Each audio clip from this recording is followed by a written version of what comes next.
رمضان کا چاند نظر آتے ہی اکثر ایک سوال ہر طرف گونجنے لگتا ہے، تراویح 8 رکعت ہے یا 20؟ یہ ایک ایسا سوال ہے جو تقریباً ہر سال ہمارے سامنے آتا ہے۔ تو آج ہم صرف اس کا جواب نہیں ڈھونڈیں گے، بلکہ ہم ان تاریخی دلائل کی گہرائی میں اتریں گے جن پر 20 رکعت کی روایت کی عمارت کھڑی ہے۔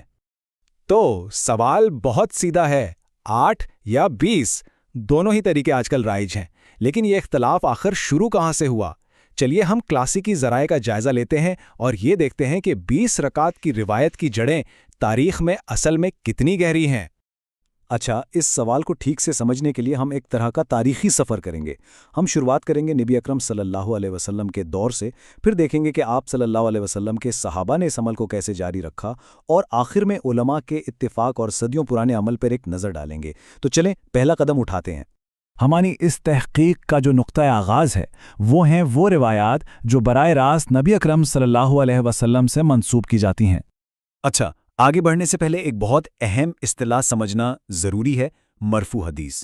اس کا سیدھا سا مطلب ہے کوئی بھی بات، کوئی بھی کام یا کوئی خاموش اجازت جو براہ راست نبی اکرم صلی اللہ علیہ وسلم کی طرف منسوب ہو۔ یہی وہ بنیاد ہے جس پر دلائل کی پوری عمارت کھڑی کی جاتی ہے۔ اور یہیں پر ہمیں پہلی اور سب سے واضح دلیل ملتی ہے۔ حضرت ابن عباس رضی اللہ عنہما سے نقل کی گئی یہ روایت صاف بتاتی ہے کہ نبی اکرم صلی اللہ علیہ وسلم رمضان میں 20 رکعت اور وتر پڑھا کرتے تھے۔ اسے 20 رکعت کے عمل کے لیے ایک بنیادی نبوی دلیل سمجھا جاتا ہے۔ اب دیکھیے، کسی بھی تاریخی روایت کی طرح اس کی سند یعنی راویوں کے سلسلے پر بحث ہوئی ہے، لیکن جو ذرائع ہیں وہ اس کا دفاع کرتے ہیں۔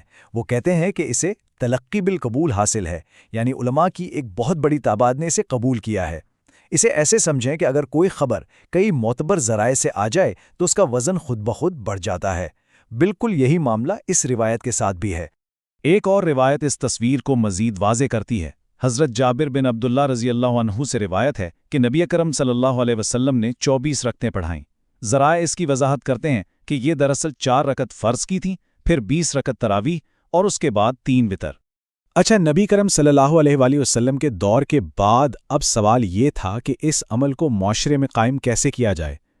یہاں سے ہم دلائل کے اگلے مرحلے میں داخل ہوتے ہیں، یعنی صحابہ کرام کا دور۔ یہاں تاریخ ایک بہت اہم موڑ لیتی ہے۔ دوسرے خلیفہ حضرت عمر رضی اللہ عنہ نے ایک انقلابی قدم اٹھایا۔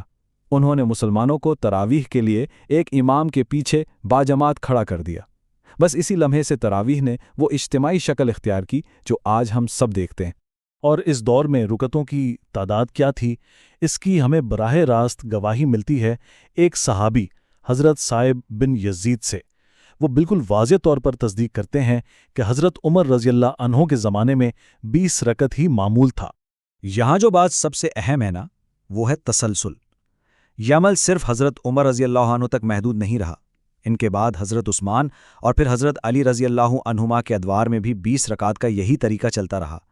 مطلب یہ ایک ایسی روایت تھی جس پر خلفائے راشدین کا ایک طرح سے اتفاق تھا۔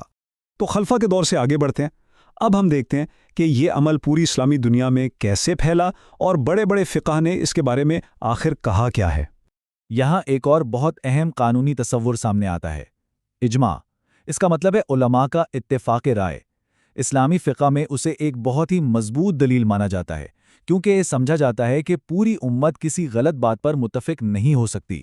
اور اس معاملے میں ایک بہت بڑے عالم ملا علی قاری کا ایک فیصلہ کن قول ملتا ہے۔